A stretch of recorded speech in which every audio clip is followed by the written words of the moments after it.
Team Awesome is back! That's right, Team Awesome is back with another episode of Tangled Talk with Team Awesome. Thank you guys so much for sticking with us throughout the holiday hiatus where we weren't doing any new episodes for a short time. Speaking of hiatuses, the Season 2 hiatus continues. So no new episodes in January. Life goes on. Happy New Year, everyone! And all holidays in general, because, you know, there's a lot of holidays between the last time we talked and now. There really were. So today is going to be a long episode, because today is going to be Queen for a Day. We are dedicating the entire episode to Queen for a Day, minus the stuff we say at the very end, but this is the only episode that we're covering this episode. So let's start this off by reminding everybody that they advertised this episode as a rollicking, fun winter frolic, and then it proceeded to break all of our hearts. Like, there was no hint at all. If I remember correctly from all the advertising, there was nothing. Nothing. Yeah. It was just all of, oh, look at us, happy snow fun time. It's a snow day. Yay. Isn't this fun? Rapunzel's in charge, and everything's going to be great. I'm like... And then everything wasn't great at all. There was, like, nothing great in this episode except for how great this episode is. Was there a book for this episode? Because I got off Tumblr. I think it was, like, 2 weeks I was off because I didn't want it spoiled. You did. Yes, there was a book for this episode. And literally the only reason I read the book was because I run my blog, and I'm like, people are going to be saying stuff, they're going to read the book, and they're going to ask me questions, and I'm going to get spoilers if I don't read the book. And I felt bad because I was talking to Kate Ritter about it, and she's like, oh man, we hate it when you guys read the books for so. I'm like, I know, but I'm sorry, because people are going to do it, and I got to know so that I can answer the questions, and so that I'm not getting spoiled on stuff. Well, fortunately, at least there's no more books anymore, and we don't have to worry about that anymore. Okay, yeah. That's not a good thing, though. I know. But yeah, but it's like, I felt bad for reading the book, I really did, but I also was like, and then it turned out that, like, people weren't really, they respected my request to, like, avoid spoilers. I don't think a lot of people read it in advance. And so I'm like, dang, I could have gone away without reading this, because this one only came out, like, a week before the episode or something like that. So it wasn't a very long stint between book and episode. So that was a little bit disappointing in that regard. But yeah, but they were advertising it as, you know, this just absolute winter fun frolic. You can still go and, like, find the trailer on YouTube because Disney left it up there. And so it's like, it's ridiculous. We were all excited because we were seeing Varian again. This is, okay, we're releasing the songs for this one too. So we had I've Got This, which was like, oh, she's in over her head as a queen. That's kind of cute. How is she going to solve that? And, like, we learned that we were finally getting Let Me Make You Proud, and we're like, oh my god, we still got Let Me Make You Proud at D23 Expo. Now we actually get to see what it's all about. Yay. And now we're like, ow. But at D23 Expo, they, like, didn't show us all of the animation because there were spoilers. I mean, straight up, that was what they said. That we're not going to show you everything because spoilers, but they did put together the clip show.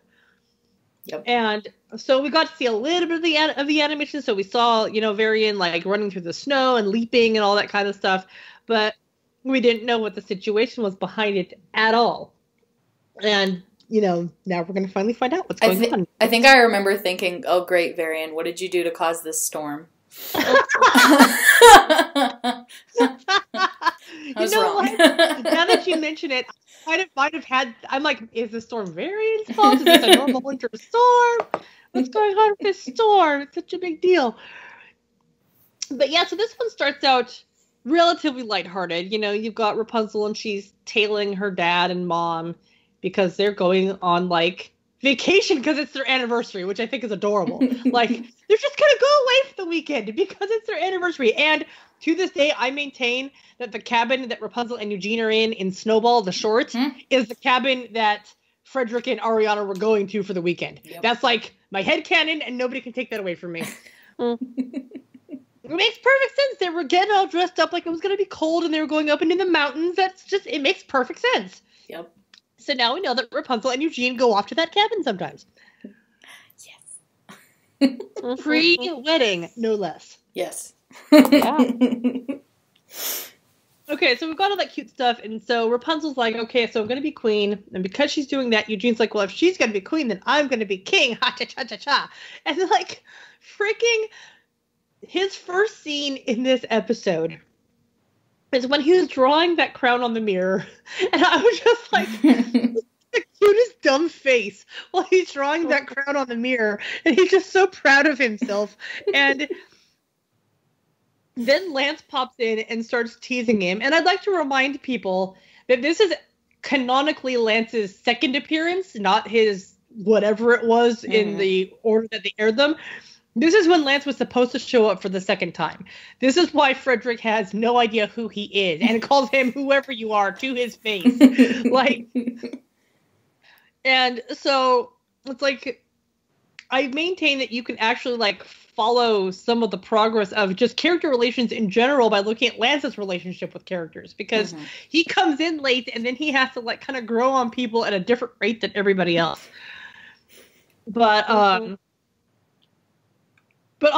like rewatching this episode and being reminded that this is Lance's second appearance also reminds me that I need to GIF like every scene that Lance is in this episode, because like every face he makes is hysterical. He's so good in this one. He's hilarious. Everything he does is so funny. Like, okay, honestly, when he, like, pats Eugene on the shoulder and gets paint on his hand, so then he wipes it on Eugene's back, and Eugene doesn't even flinch. Like, either he doesn't realize that that's what Lance is doing, or he's like, this is so typical Lance, I can't even bother to get mad. He's so used to it. He's like, whatever. Whatever, he's wiping something on me, whatever. I've already got paint on me, who cares if it's there too, you know? So, I remember when I was watching this the first time, or even reading it, and Kieran shows up at the court, and he gives off the whole lie about, oh, our crops have been so good, we need more room, and Frederick's all, granted! And I'm like, they both know exactly what's going on. Kieran absolutely knew. The way that Kieran phrased that, it was 100% like a code phrase. Like, yeah, there's nothing about that made me go, oh, Frederick was fooled. You know? Varian's like, oh my god, you lied right to the king's face. And Kieran's like, it's fine. And I'm like, no, don't worry, Varian. Frederick knew what he was asking. You know? Frederick knew what he was telling him. So it was like a lie to everybody but Frederick, you know? And so that's when I started being like, how deep are you in, Fred? You know? What the heck is going on that, like, keeping secrets from literally your whole kingdom except for Kieran? And why does Kieran know what's going on and you know what's going on and no one else does?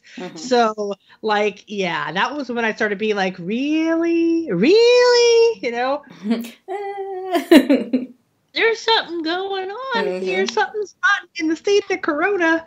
And we still, like, barely know anything else. Like, we know a little bit, but we don't know a lot. The thing is that we have a lot more surface information with no depth to it. You know? What's that line Kieran says to Barry? And he goes, you're not ready. I was like, I am. I'm ready to know, please. I'm ready. Tell me now. So, when Rapunzel goes out of the hall and meets Varian, and he's telling her about the situation with the rocks, this is our first hint that this episode is actually, like, way darker than advertised. So, like, could you remember the first time she's like, well, how bad is it? And we see all those flashes of the rocks, and it's like, oh, shit. You know? Yep. Like, something major is going on here, and, like, holy crap, this is, like, freaky, you know? So we knew that something deeper was going on in general, but, like, they kept playing at it instead of just telling us. And so then they're, like, back to being lighthearted and happy.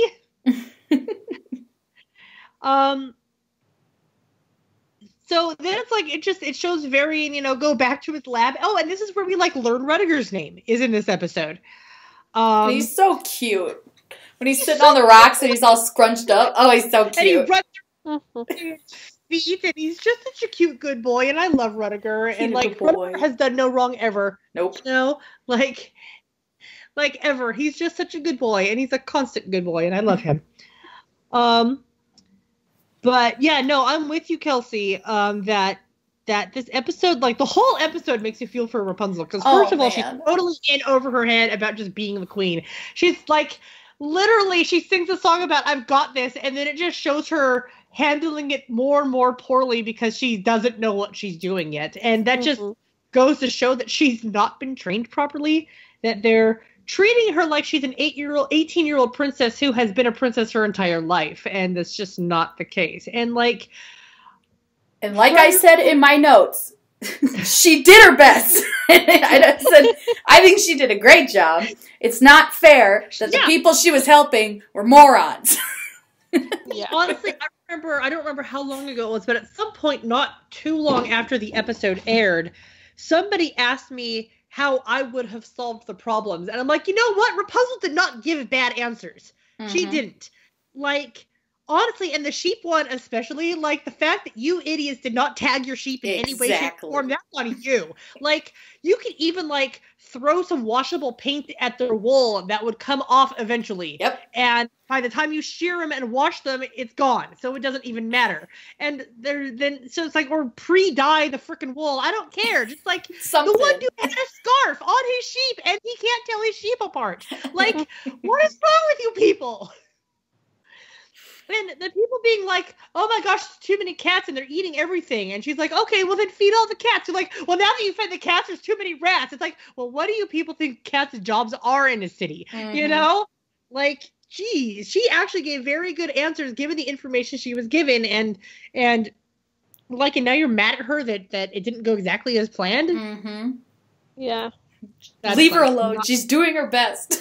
Leave her alone. She's doing her best indeed. But like, okay, so this was like the first time Cass actually sang. Like, it was so exciting. Do you remember how exciting it was? Oh my god. I was so excited. I was like, yes, Eden! Eden! So, my sister, not long after this episode, I think she actually technically said this about Ready As I'll Ever Be, but she started bringing it up around now, was that she was like, finally, they're not wasting Eden's talent anymore, you know? And it's like, I totally agree, because it's like, finally, they're not wasting Eden's talent anymore. It's like, we knew she could sing, and she hadn't done it yet, and there had been so many songs, and we're like, where's Cass's lines? So, yes, absolutely. And that was, and also, I had this funny little side story. I've got this one friend who, when it came out, she kept saying, but folks are still complaining, so let's not throw spaghetti. And she kept saying that, and ever since then, that's what I always expect Cassandra to say every single time. I'm like, so let's throw spaghetti every single time. Now I'm going to hear that. I know this isn't right, but now I have to make everybody hear this line every time. And you know, and you made a side note, Kelsey, about this one having amazing music. It was actually one of the things that was nominated for an Annie for, I think, was music in this episode. And speaking of Annie nominations, I don't have it in the notes, but we're up been nominated for 3 Annies again this year. And music is music is for Secret of the Sun Drop. And then it's character design for the birds from Amanda Freebird. Amanda Dolly for Birds from Freebird, specifically Rapunzel, Cassandra, and Father. They're bird designs. And then I can't remember what the last one is. It's animation. It's actually an animation award. So somebody at Mercury, whose name I don't specifically know. I mean, I've got it written down, but like I don't recognize her work because it's an animator at Mercury. And so I'm like, oh my freaking god, it's actually up for an animation award. And you know, it deserves it because like, dang, the animation is getting so dang good. And like every episode it gets better, and that is so exciting. Okay, so then we go into Rapunzel moping on her balcony, which, I mean, it's cute enough having her be that upset and frustrated. Like, I think one of my favorite aspects about this particular moment is that she's so frustrated that she can't even really form a coherent phrase. She just keeps making little annoyed sounds because she has no words for how she's feeling, you know? Just, like, I feel you, girl, I feel you. So it was just, yeah, she's so relatable when she's doing that. But then, like, then when Eugene does the whole "when life hands you lemons" and she doesn't know how to complete the phrase, that kind of goes hand in hand with the whole them expecting her to be a princess thing, and how she was not raised in society, so she doesn't know what she's doing, you know? And I love that they keep bringing that up as a theme, that they're like, you know, she still is new to the world and still inexperienced with society and stuff, which just makes me so happy that she's out traveling and gets to see the world and do stuff, and it makes me happy. So then it starts snowing, and like, what the heck is wrong with Eugene that he was so busy complaining about the snow that he did not notice how freaking adorable Rapunzel was being while precious. she was experiencing her first outdoor snowfall. Like, Eugene, look at her. Just look at her. He's a fool. He's such a drama queen. Damn fool. He'd rather compare Snow to Cassandra than look at how cute Rapunzel's being. You know? Dummy. Dang boy. I mean, all the other great stuff he does, that one moment, I'm like, you're a fool. I agree with you. Fool is the perfect word. Yep. Fool.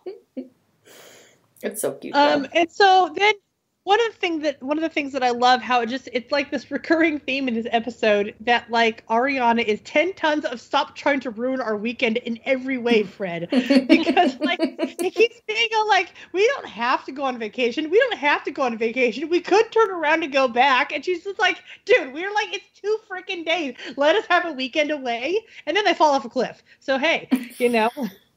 He's like, told you so. Like, so they fall off the cliff, and then it's like, this is the first indication we got, not that the episode is going to be dark, because, you know, Rapunzel's conversation with Varian went for that, but this is the first time, like, oh my god, people are going to be in literal danger in this episode.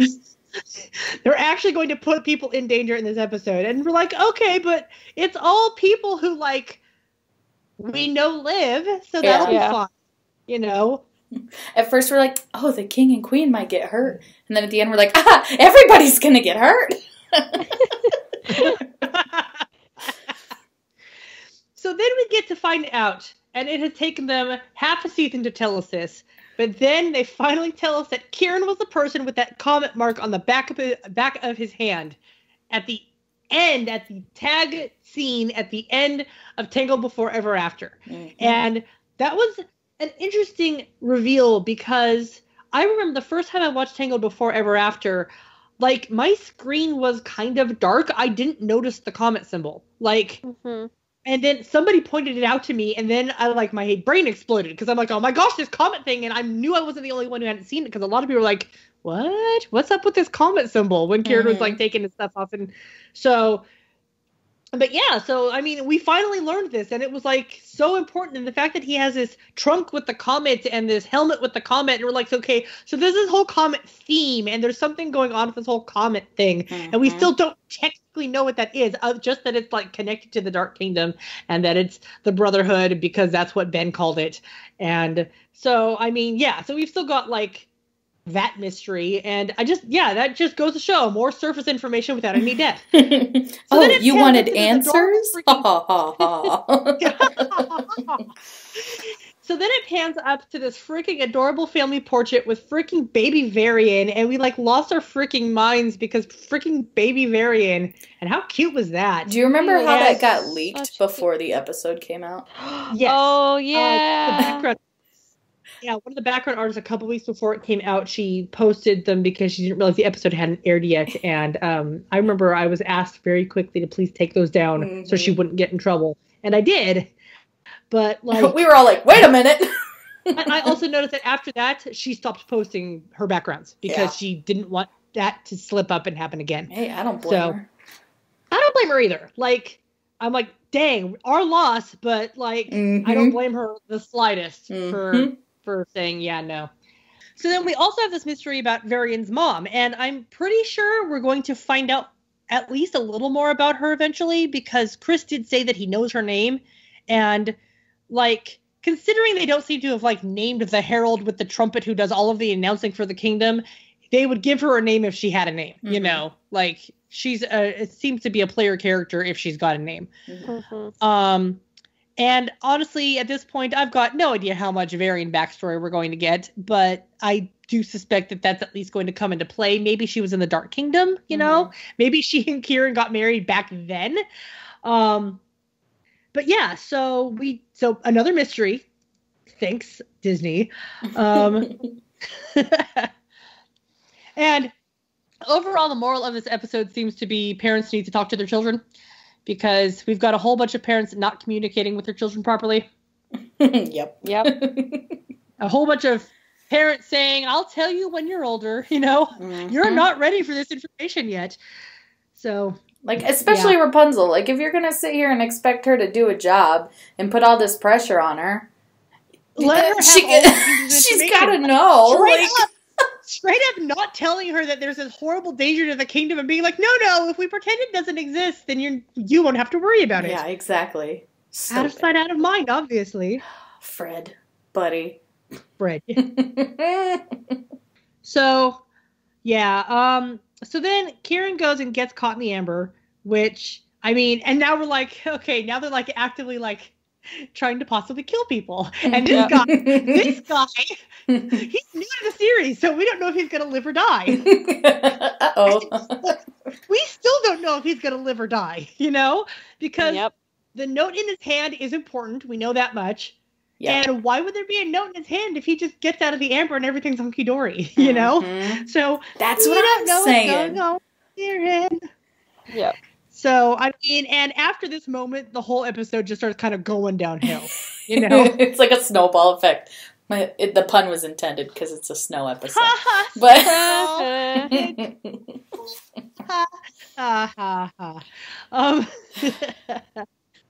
So then we cut to, the end of Snow Day, and it's getting dark and everybody's still playing in the snow, and then Xavier's all like, I know, I'm going to tell you all like a really like kind of creepy story. How's that sound? And so then we learned that like Corona has a canonical demon that, I mean, here's the funny thing about Jantiri, is that he is described in the story as being a sorcerer and a warlock, and yet he's got this humongously demonic form. And we're like, so like, is that like his power that makes him look that way? Is that an exaggeration according to like, all that other stuff? But then later on in Pandra's block, like he's got followers who are like spirits. So like this dude, there is something up with this dude, Honestly, at this moment in time, I honestly did not put a lot of thought into Jantiri, but I did put a ton of thought into,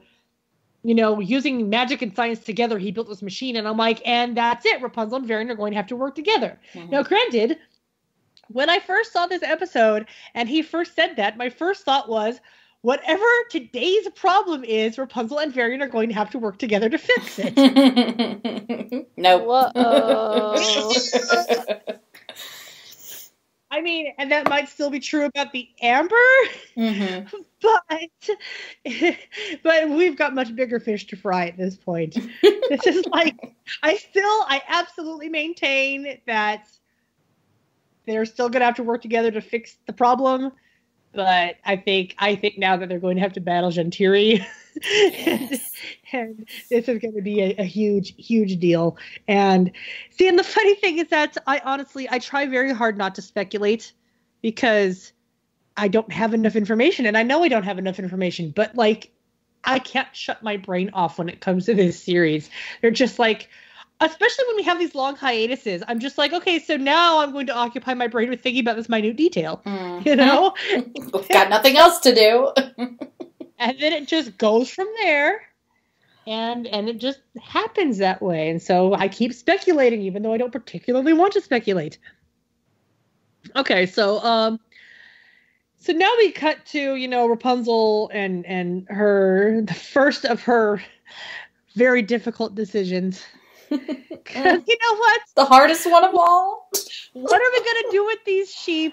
And what are we going to do about, like, this guy's fiddling is nothing compared to the decisions she has to make coming up right now. I was not ready for this. Man. I was ready for this. And I'm going to thank Kate for boarding every scene where someone cries in this episode. Like, every single one. There's maybe one that she wasn't responsible for. But, like, starting now, she's definitely boarding all of the tear moments. And, like, I was not ready for her to literally tell Eugene he had her permission to go off to his potential death. Like, and we all knew that's what was going on. That, like, Nigel is on her case, and she's like, look, we have to go make sure my parents are... He's like, actually, Nigel starts up with, you know, we might have to accept that your parents are dead. And she's like, no, she's have to find them and make sure they're not dead. And he's like, no, we can't go make sure they're not dead because someone will die doing it. And Eugene's like, I'll go. And she's like, whoa. No. She's like, fine. And I'm like, what? You tell him fine? But, like, you have the moment where he's, like, parrots Cassandra's phrase back at her, where he's like, even a fake king has to do something. And, like, he looks at Cass, and Cass's expression is like, oh my god, I prompted him to go off and die. Cass is like, oh crap, I just killed him. Oh, I didn't mean to kill him. I just wanted him to go away. But then he goes and he says that we know these mountains better than anybody. And then, like, Lance and the pub thugs are all like, yeah, because you know what? The king and queen gave us a second chance, so the best thing we can do is give them a second chance at life. And it's like, you guys are so freaking noble. What the heck? This isn't fair. Your argument is so sound. This is not fair. And it's just like, I can't help but agree. It stabbed me over and over again. It gets me every time. Every time I watch it. Oh, just right in the feels. Gosh, every time. And then she, like, tells him to go, and he immediately hugs her, and he kisses her forehead, and he promises to come back. And then, like, as he's pulling away, she doesn't let go of him.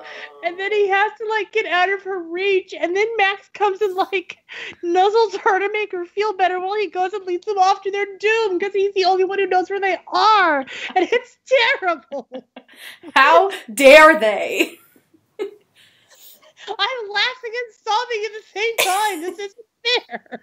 I'm like, I didn't sign up for this. This is great. I hate it.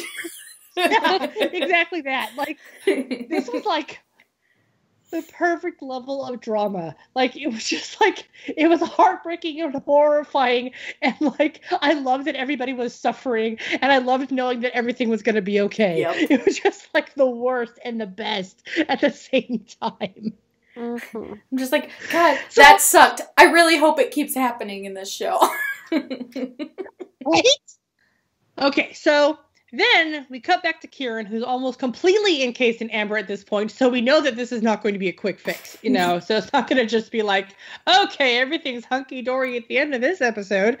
Of course, at this point, we're already, like, sobbing from the previous scene. So at this point, we're just wound up so tense, and it's just going to get worse from here on out. So he grabs his piece of paper and this quill, and he writes, "Dear son," thereby giving us yet another mystery to, like, this is the episode of giving us mysteries. Like, I don't think any other episode has presented us with nearly as many mysteries as this one has. Mm-hmm. So, yeah. So he's writing his letter, and then we cut to Varian, who is finally singing his show-stopping solo, "Let Me Make You Proud." And it is a banger, and I still love that song. Uh-huh. And it was like, until Ready As I'll Ever Be, this was like the best song. Like, it might not have been my favorite song, but I can acknowledge that this was the best song until that point. Uh-huh. And I mean, I loved a lot of the things that they did during that scene, like the whole, when Varian is starting out, he's like stumbling a lot and tripping over himself. And then at the end, he's like literally leaping through the air. Mm-hmm. Or when he's going through that ice cavern and he like, the rock formations line up to form Kieran's profile. And this is like where he invents his glow stick walking stick, which is now like his like villainous prop and also like the best cosplay prop ever. And like, so, like, yeah, this was a really, really great scene that concluded with Varian taking off his hood and goggles in the middle of a blizzard, and what is wrong with this boy? Ever since the first time I saw this episode, I was like, don't do that, hun. Don't do that. No, your eyeballs are frozen. Good job. So. And I can't remember, but isn't the scene with Kieran writing the note before this song, right? Yes, it is. Yeah, because it fades into it, I think. So as Varian is singing this song about making his dad proud, his dad is currently getting, like, completely encased. Completely 100% encased. And might be dead now, so it doesn't really matter. You can't make a corpse proud, Varian. They're a corpse. And also, well, I don't know, he's an alchemist, he can try. You know what? He can, but he might lose an arm, a leg, and a brother, so, maybe don't. Let's not try that, Marion. Let's not. You don't even have. Well, I mean, honestly, it's like I mean, in retrospect, you go back and you rewatch the episode and you realize that by the time he's gotten to Rapunzel, because when he's standing at the top of the hill at the end of Let Me Make You Proud, the kingdom is still a long way off. So by the time he gets to Rapunzel, Kieran is already completely encased in amber.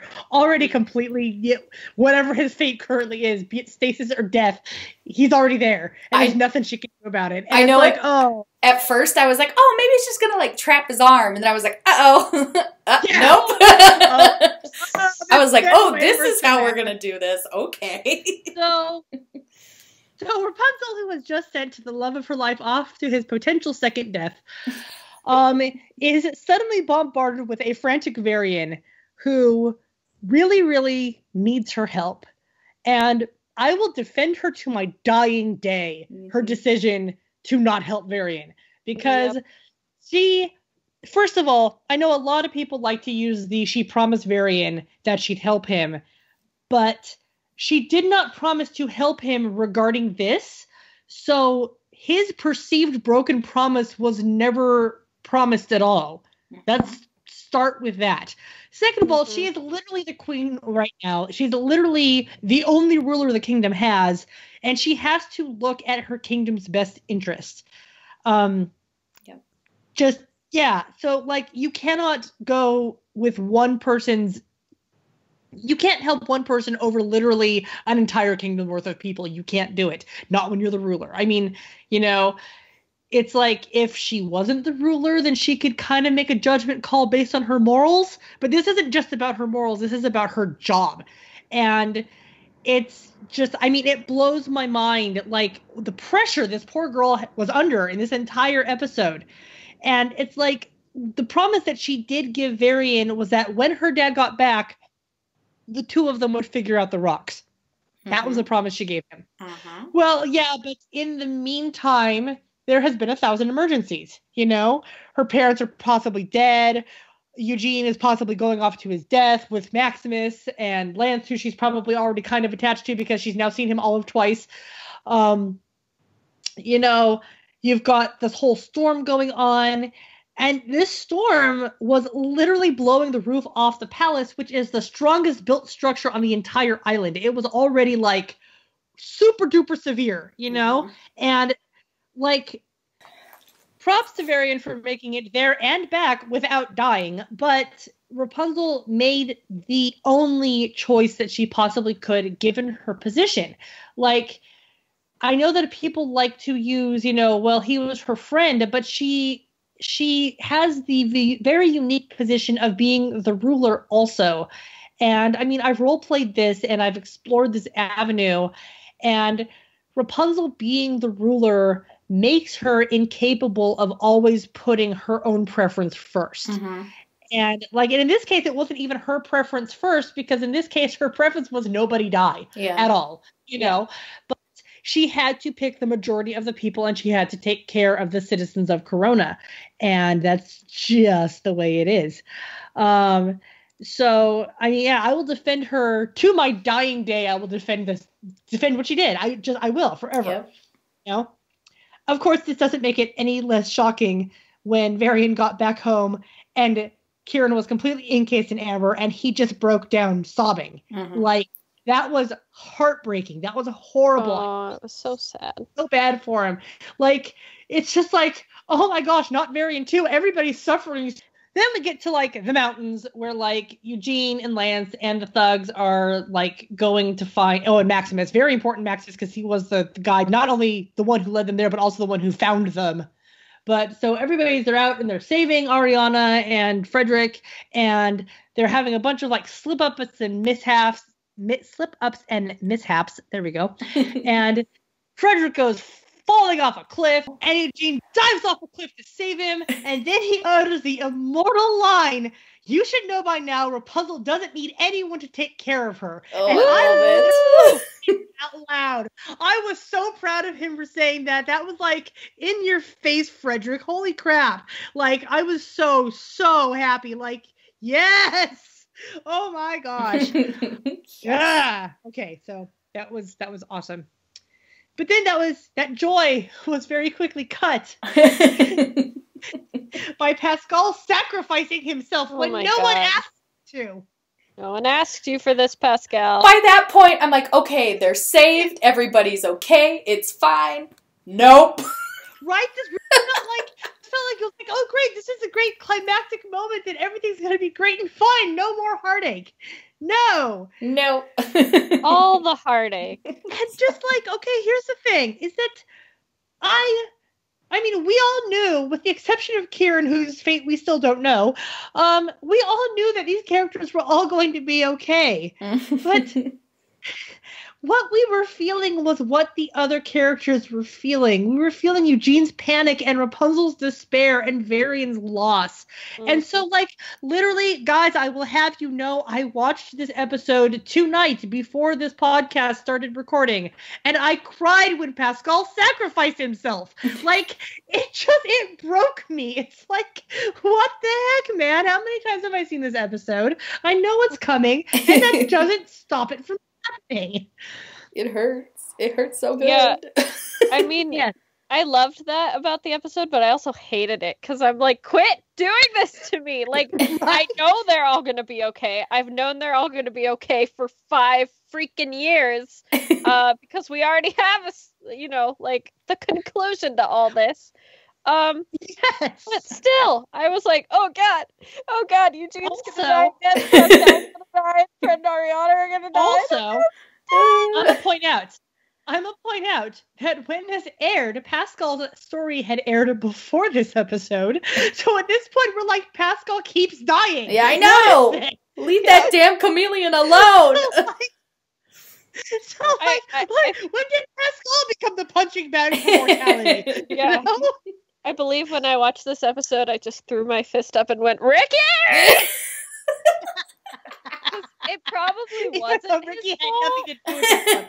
Yeah. We just blame him by default. But who knows? Maybe in one of the meetings he had a side note. Maybe they're talking about the demand device going off and it getting jammed, and then Ricky's like, and then Pascal sacrifices himself, and they're like, yes! Ricky's like, I have an addition. I mean, even if it wasn't his fault, I still blame him. Sorry, right. Ricky. Yeah, absolutely. That's how it has to go. It's the law. Yep. So they finally get the device working. And this is like, okay, this is like the first real, like, cause this is the first episode where we got some real shows of emotion from Cassandra. Because we know she's not touchy-feely, but this time, multiple times in this episode, she hugged Rapunzel to make her feel better without Rapunzel even asking for hugs, you know? And so that was like really cool and very important and very best friends or awesomeness that she was willing to like step outside of her own comfort zone for Rapunzel's welfare. So they've got the demand device going. The storm is ending, and then Pascal's okay, and everything's going back to normal, and they come down off the mountain, and everybody's safe, and everything is hunky-dory, and everything is fine, and then we go back to Varian. And you're like, still a sobbing mess, and sings this beautiful reprise of the song while crying. And it's heartbreaking, and then he gets pissed. And it was just like, whoa, what the hell just happened? What just happened to my sweet cinnamon roll boy? He's a cinnamon roll now.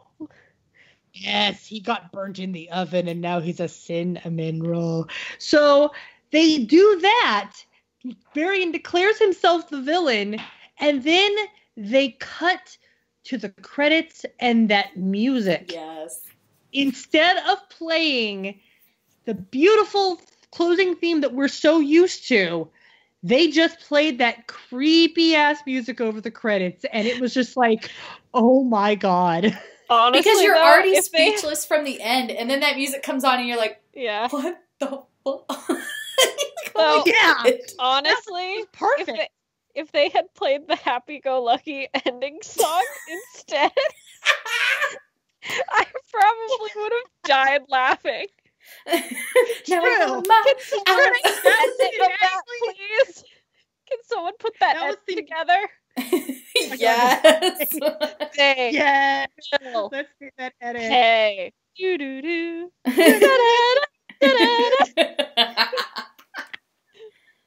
Like, oh my god. So yeah. funny. Okay, yeah, that has to happen. That needs to be a thing. Okay. So, ladies and gents, we have now reached the end of Queen for a Day. So that was, even now going over it, like I said, watching the episode tonight, I still cried. It's a very emotional episode. They did such a good job on this one. I mean, and it's like, today I was noticing things such as like a really minor thing when Varian is running back to his lab and he discovers Kieran's completely encased. I just suddenly got completely distracted by the glow around his staff and how beautifully that glow follows the movement of the staff. And I'm like, dang, Mercury, you people some good. And like their blizzard program with all of this snow falling constantly. And it's just like, there's some really good animation in this episode. It's no wonder it was up for like awards and stuff and like was robbed at the end. But actually, that's not true. You know what? The ones that won the Annies, they deserved it. It's just that this also deserved it. So, but yeah, so we've got our this year's Annie nominations. So fingers crossed on that. That's in February, guys. You've all seen it by now, probably. But I do have a petition going around. I am entreating Disney to please get them to give Tangled more time in general on just show more stuff. And I don't mean end the hiatus, because I'm positive the hiatus is going to end relatively soon. It's like, and I'm positive because I'm optimistic, I guess. But it's like, I'm not afraid that they're not going to show the rest of the series, but the fact they are not advertising it at all, and the fact that they are not really making much in the way of merch. Like, I really feel like the Hasbro merchandise that has come out was like conceived of before season 2, and this is just now is when they're making it.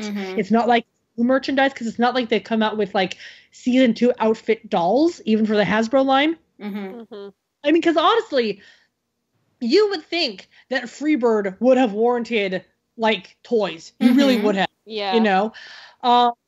So it's like, so I don't think even Hasbro's making season 2 specific merchandise at all. And, they've stopped showing us trailers for the new episodes, and they've stopped releasing the songs as singles, and they've stopped like releasing the songs on iTunes and Amazon.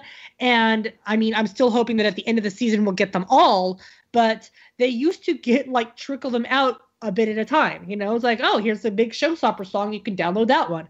So yeah, so the whole point of this petition is to get them to, like, and air reruns, for goodness sakes. Like, we have not gotten a rerun for Tangled since September of 2017. Like, they have not aired a single one on the U.S.'s Disney Channel. That's the U.S. Disney Channel. Like, Canada has lots of reruns. And then I found out that Australia is currently doing reruns at, like, 3 a.m.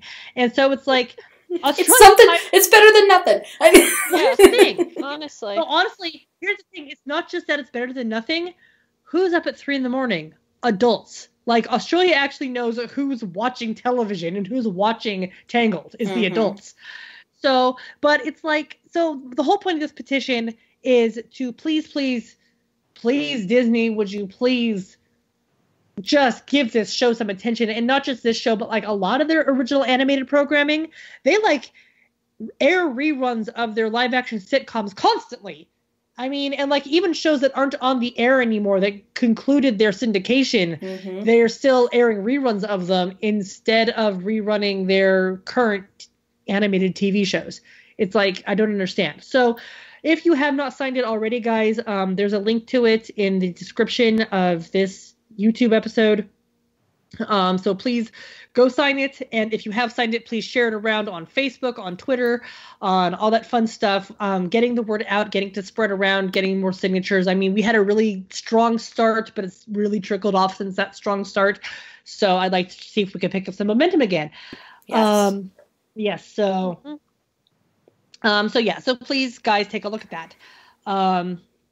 Also, I'm trying to start some kind of a social media movement using hashtag #AirMoreTangled and hashtag Tangled the Series, because hashtag Tangled the Series is the show's official hashtag. So that's why I'm trying to promote that one specifically. Other than that, we have some interesting merch that's out these days. Disney Store has started an Oh My Disney Prince line, and currently it's only in physical Disney stores. Hopefully it will be in Shop Disney online in the near future. But this Prince line is showing us some fantastic Eugene merchandise. Like, this is including, but not limited to, there is a Eugene t-shirt that's, it's just him. I think this might be like, no, I think they had a wanted poster t-shirt when the movie first came out. But this is like the first official Eugene shirt since then. Yeah. I don't know if they actually ever had an official t-shirt. They had one through the cruise line for the musical. Oh, that's right. Gotcha. Yeah. So, I mean, he's shown up on a couple, like, coupley stuff with Rapunzel, but this is like, Gene has a shirt. It's, like, amazing. There's a pin set, and he's included in the pin set. Yes. 3 journal set, and the other 2 journals are Aladdin and Eric, but Eugene's got a journal. There is a calendar, and he is January on the calendar. There's a postcard set, which is the same images that are on the calendar, only like cropped differently. There's a purse of his head. We found out about that one today. I need that stupid purse. Okay, guys, like that really high class designer who does like all the Disney purses. Like there was the Rapunzel with her hair was the handle, and there's the Pascal's head, and there's like that lantern one that lit up, and she does like all of the movies and stuff. So she's the one who made the Eugene purse. So there's two from the new set that I really like, or from her newest collection, because there's also a Miko one where he's doing the little dive off the cliff. And it's so cute, and I'm like, I need it. And then there's a backpack with Chad's like several of the princes on it. And by the way, guys, they're being very liberal with the word prince. They all have included Hercules, Kronk, and Hans of all people. Yes, Hans. Yes. Hey, Hans gets merch. Woo! Oh my gosh, Yuji would let that go to his head so bad. Oh my gosh, he knew he was all over a bunch of stuff. There's also I know there's also like a pullover, like sweatshirt thing. And they're in little hearts on the arms. Yeah, there's that one too. So like, yeah, there's a bunch of stuff. And since we only discovered about the purse today, who knows what else is included that we haven't seen yet. Yep. So there's all that fun stuff. It's cool to crush on Disney princes now. I've been there, done that. It just occurred to me that tomorrow I'm going to a mall with my mom, and it's got a Disney store, and I'm going to make her go in, and even though I won't buy all this stuff in front of my mother, I will definitely look at it in person. So I'm excited now. Yes. So we also have Funko has finally acknowledged Eugene's existence. Woo! They have little... And Zachary Levi acknowledged Funko, acknowledging his existence. He's only been screaming about it for 7 years. Where's my pop, though? Yep. Yeah, he wants a pop. He does. But you know what? He's Shazam. He's going to have a pop very soon. Yeah. But I agree there should be a Eugene. They should make a whole Tangled series line. Yes. I absolutely agree. Absolutely. Even if they never put a Eugene movie version, they need to make a series line in general, because they all need to be pops. Yeah. So it's a Rapunzel and Eugene mini set, and they come together, and that one's currently on sale at Box Lunch, so go get while the getting's good. It's like $9. Go buy it. Oh, and also, guys, I mean, in case you didn't see my other post about it, Eugene has a candlestick, and that's confusing until you remember that in the very first trailer for Tangled ever, it showed him going into the tower and then getting beaten up by the hair. But when he was first attacked by the hair, he grabbed a candlestick as his weapon, and that's where they got that. I love how that's what they picked. They went deep. They did go deep to get that. They dug deep, and I'm like, if you're digging that deep, you better make me series pops. Does the box say Eugene or does it say Flynn? It says Flynn. Ugh. It even lists him on Box Lunch. It lists him with a Y. That's what I was going to say. They spelled Ryder wrong. I was like, no, that's not how you spell it. Not unless. However, I have to be amused that they're like, obviously, the funny thing is that they're coming out with like 3 of these mini sets with different Disney couples, and the other 2 Disney couples are dancing, and these 2 are about to kick ass together, and it's fantastic, and I love it because that is so their dynamic. But yeah, the fact that they're like, well, Rapunzel's obviously going to have a frying pan, and he doesn't have a canonical weapon if he doesn't have a frying pan. So what are we going to give him? I know, a candlestick, because of that one time. I love it. But other merch, Lego actually just released a new mini Lego set for Rapunzel, and it's called Rapunzel's Petite Tower. And the whole point of that is that it's like not very many pieces, and you can just pack it all up and go, and like all the extras can be kept inside this little tower that opens up and closes.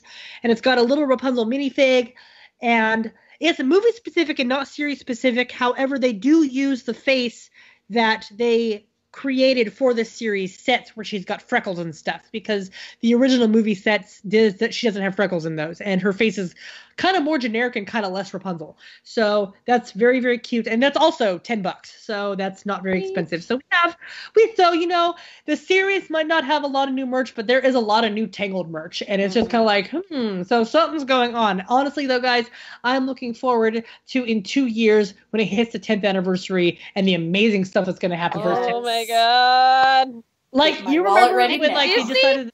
Disney itself has gotten really good about doing anniversary merch. Mm-hmm. Like they're really going That's into it. Precisely and I'm like, what I'm thinking about. Yes. Like some of it, I mean, you're getting like Mulan had this great 20-year anniversary set, and 20 is a big number, but Tangled is so popular, and so I really feel like for its 10 years, it's going to have some great anniversary merch. Absolutely. Also, like, I'm really hoping that they'll do a new Blu-ray release with like extras on it, like maybe one stuff we haven't seen yet, So maybe like a series box set. That would be pretty cool.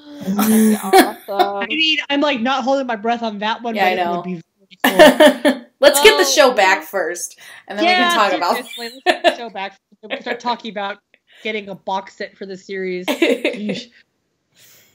So, guys, that about wraps it up for this time. Next time is going to be the long-promised special episode where we're actually going to go over our collections.